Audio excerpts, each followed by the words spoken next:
Au Cameroun, il existe un problème fondamental, enfui dans la terre. Fertile, pleine de ressources, les terres sont le problème.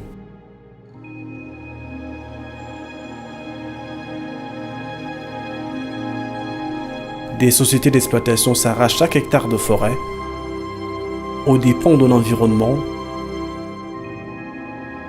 et des populations locales.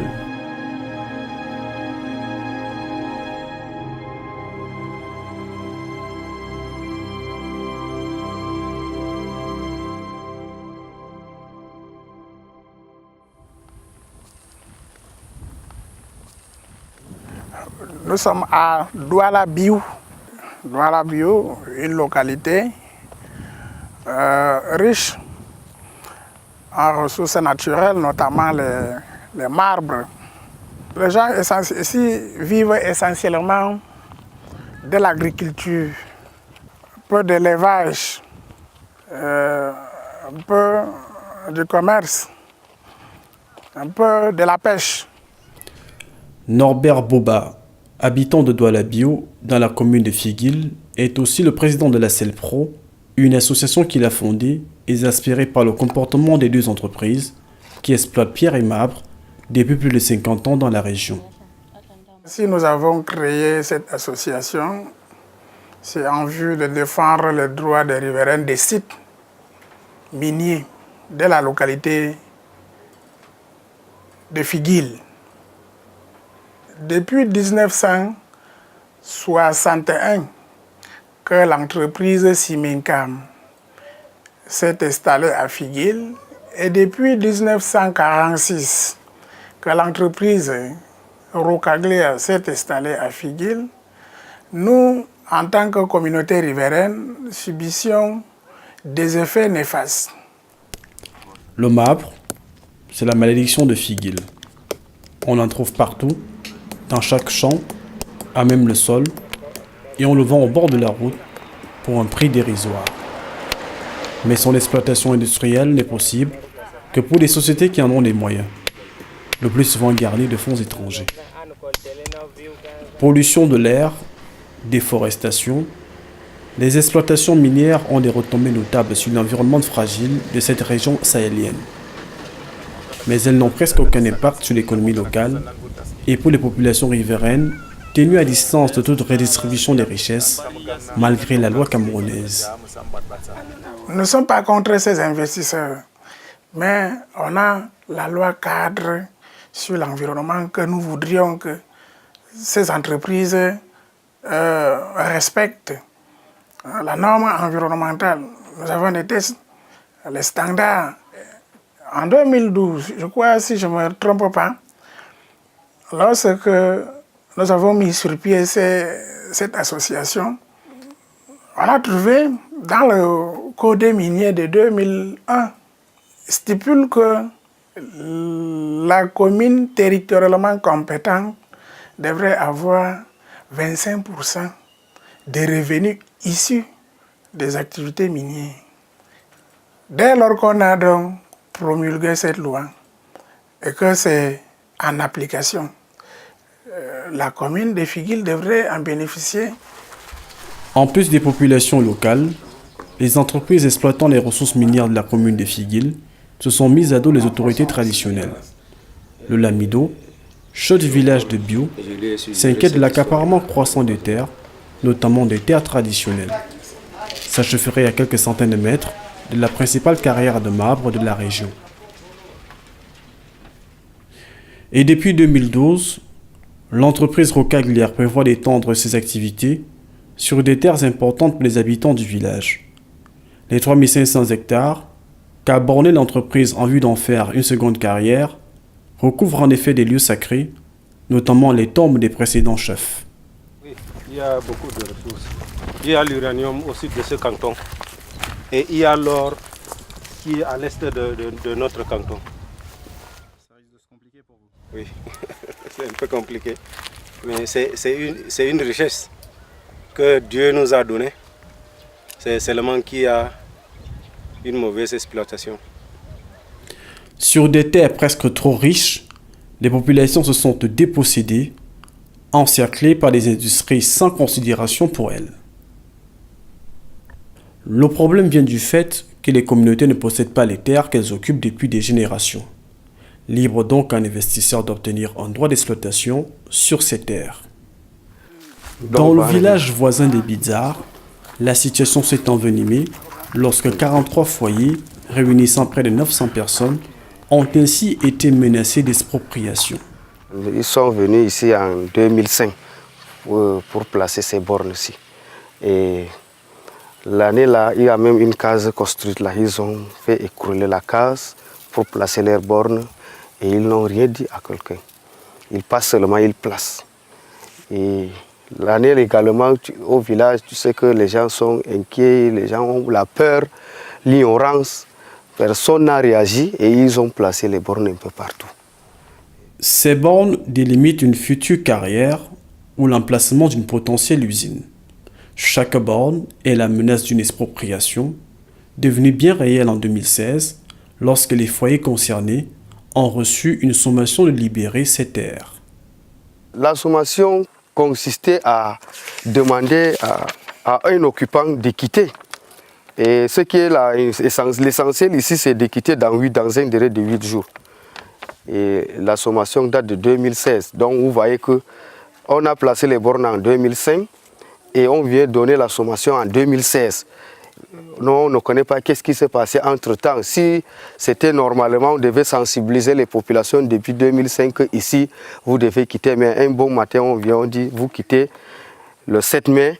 On dit que dans 8 jours, donc dans 14 mai, vous devez quitter. Donc dans 8 jours, 14-15 mai, vous devez quitter.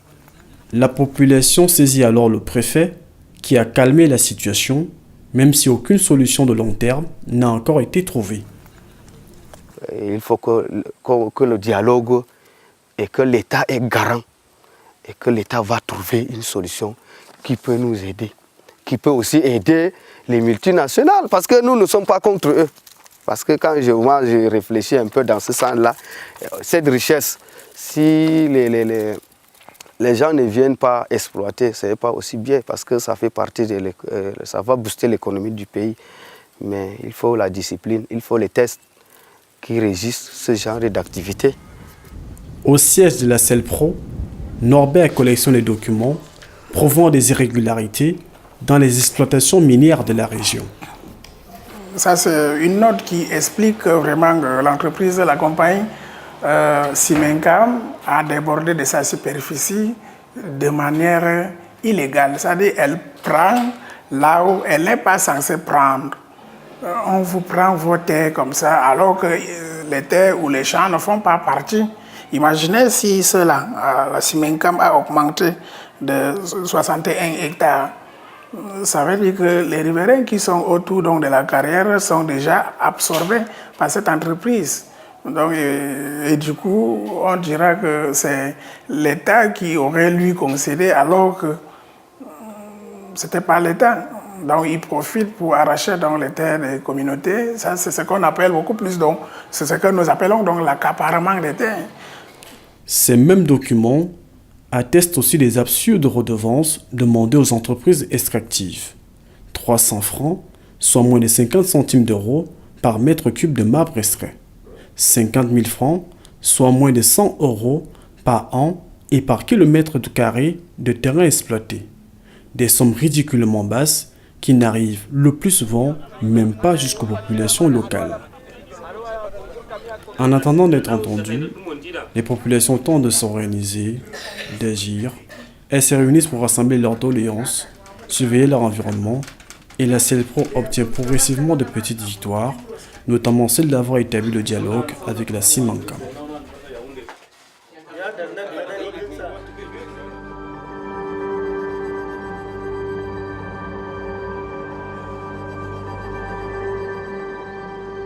Changement radical de décor. La côte camerounaise est une des régions les plus prisées du pays.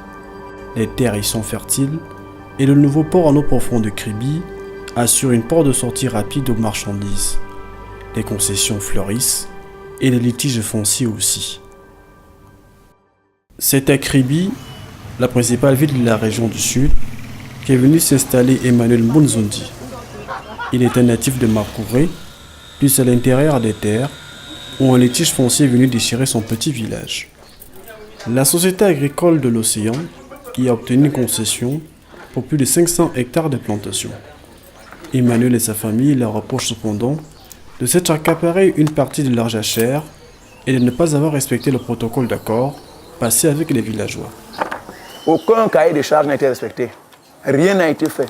Il a dit qu'il va réhabiliter les salles de classe, il va faire un puits d'eau, les petits groupes vergenettes. Rien n'a été fait jusqu'à aujourd'hui, étant dit que la cacahuète est déjà en production. Puisqu'ils ont commencé même les travaux du champ avant l'obtention de la caution provisoire. Donc, ils n'ont rien respecté jusqu'à aujourd'hui. Rien du tout. Emmanuel est parti en croisade contre cette société qui a refusé de répondre aux sollicitations d'interview. Il s'attaque, documents à l'appui, à la régularité de la procédure d'obtention de ce terrain. Ici, nous avons le procès verbal du litige foncier. Un constat s'en est dégagé selon M. Elangue Michel, celui du non-respect de la procédure, car il n'y a pas eu d'étude d'impact environnemental, ni de mission d'enquête du MINFOP. Dans cette procédure, il dénonce notamment l'absence de la signature des délégués à l'agriculture et au cadastre. Ce dernier, joint par téléphone, corrobore la version d'Emmanuel. Bonjour, monsieur le délégué. Oui, si je fais partie de la commission Oui, et que je n'ai pas signé, ça veut dire que je n'étais pas là oui. et que je n'ai pas assisté à la commission et ce n'est pas régulier. Ce n'est pas... Ok. Dans le cas de Makouré, Emmanuel semble avoir lui-même identifié le problème, l'absence de dialogue avec l'entreprise. Il y a des conflits presque partout sur l'affaire des terrains. Puisque village Bidou, qui est village côte à côte avec nous, a un problème similaire avec Evekam. Ils veulent une concession, mais eux, ils sont quand même en pourparlers avec les gens de Bidou. Evekam n'est pas en train d'aller à la production, mais ils sont en train d'aller négocier avec les gens de Bidou pour dire que, ok, voilà, nous voulons occuper votre espace, qu'est-ce qu'il faut faire? Mais chez nous, ce n'est pas le cas. Au bout d'une interminable piste émaillée de bourbiers, Makouré n'est qu'un village de quelques maisons éparses, au milieu d'une végétation luxuriante. Le village est constitué de 3 grandes familles qui le divisent en 3 quartiers et en autant d'intérêts distincts. Dans la chefferie, dès que le sujet de la SAO est abordé, le ton monte. C'est vous qui avez bloqué ça. Voilà une société qui est en train de progresser dans le... Même à 100 francs l'hectare. Nous-mêmes, les riverains... Le désaccord entre les habitants du village est énorme. Le chef du village raconte une toute autre histoire que celle d'Emmanuel et accuse cette désunion des villageois. Il tient pour preuve la rénovation de l'école du village. C'est que SAO a commencé à respecter le protocole d'accord puisque en premier, ils ont commencé à nous payer la redevance à main. Mais jusque-là, nos frères n'étaient pas satisfaits. Ils ont toujours cru que la redevance, c'était les compensations qui devaient leur revenir. C'est à partir de là qu'il y a eu le tiraillement. Nous sommes partis à plusieurs fois chez le sous-préfet. Nous sommes même partis au cadastre. Nous sommes même partis chez le préfet à maintes reprises. Monsieur le préfet a cherché à arranger ce problème. Mais jusque-là, il n'y a pas eu d'issue. Jusqu'à ce que tout s'était arrêté. C'est à partir de là que tout s'était déjà arrêté. Et la SAO avait déjà commencé à investir, puisqu'ils avaient déjà commencé les réfections. Il faut même regarder cette peinture. Ces portes, c'est la SAO qui avait fait. Il y avait les portes, les fenêtres en bois ici. C'est la SAO qui avait mis les costras. C'est la SAO qui avait refait la peinture qui est là. Donc c'était déjà un départ. Les divisions entre villageois semblent avoir été un facteur important dans l'arrêt du dialogue entre l'entreprise et les populations locales. Chacun a voulu tirer sa part de la situation et finalement personne n'en est sorti vainqueur. Pour l'entreprise, c'est l'alibi parfait pour couper court à tout effort et continuer l'exploitation des terres du village sans aucune contrepartie.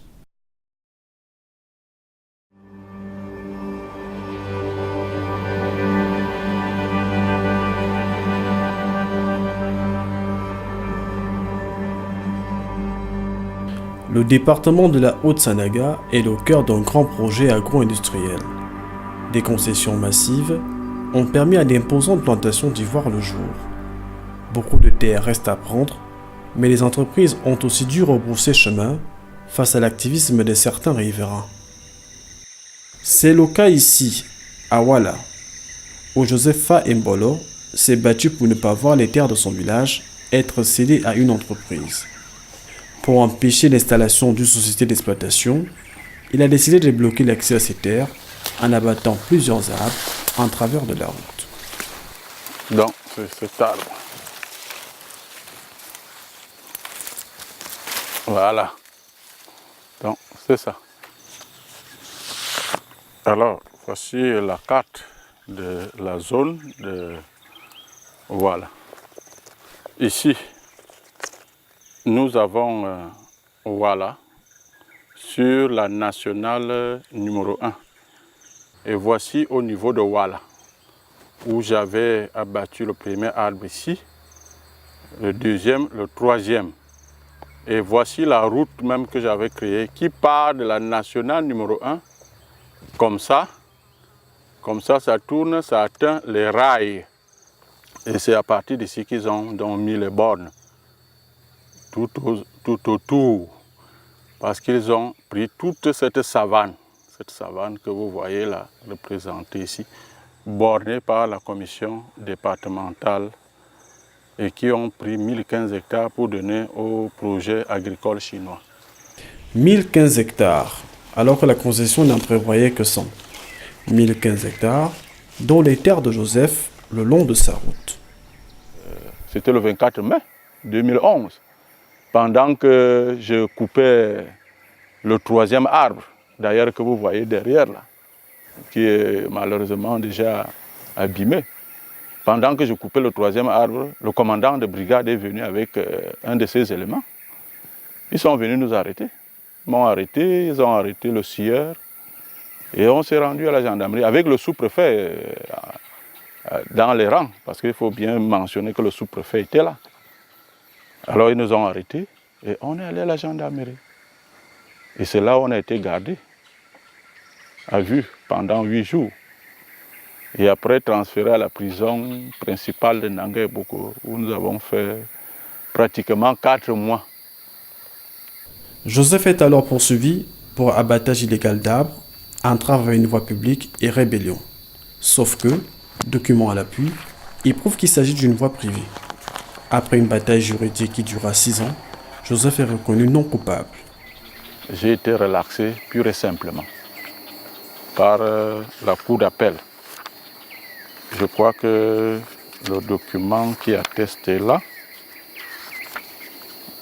où la cour d'appel va me blanchir, disant que je n'étais pas coupable de tous ces chefs d'accusation. Avec les remous provoqués par le procès, la société d'exploitation décide de se retirer du projet. Une victoire amère pour Joseph. Si j'étais visé par les autorités, c'est parce que depuis fort longtemps, je travaille pour le compte de l'environnement et les droits de l'homme. Ça veut dire que je suis un défenseur de l'environnement depuis 1990 à peu près. Et là, je dénonce un certain nombre de choses, un certain nombre des abus, de la corruption et tout ce que les autorités et les fonctionnaires font dans le département. La loi est là, elle n'est pas appliquée. C'est une loi qui a été mal conçue. La loi foncière, par exemple, elle a été mal conçue. Elle est en faveur de l'État. Mais pour les populations, elle n'est pas vraiment en faveur des populations. Les organisations de la société civile qui travaillent dans l'environnement, dans ce domaine, ont beaucoup de difficultés. Ça, il faut le reconnaître. Ils ont beaucoup de difficultés à travailler. Il y a d'autres qu'on arrête et d'autres qu'on essaye d'intimider. On essaie de les intimider pour les empêcher de travailler comme il se doit. C'est là la réalité des défenseurs des droits au Cameroun. Intimidation, détention arbitraire, Norbert, Emmanuel, Joseph, tous ont connu ça. Le mépris de la loi, l'absence de dialogue, face à un système entier aux dépens des premiers concernés, des populations locales. Au Cameroun, au Congo, au Gabon et en République centrafricaine, ce sont au total plus de 2 millions d'hectares de terre qui sont réclamés pour des projets agro-industriels. À l'échelle du bassin du Congo, deuxième forêt tropicale au monde, les litiges fonciers deviennent alors un enjeu majeur pour le développement durable des ressources naturelles.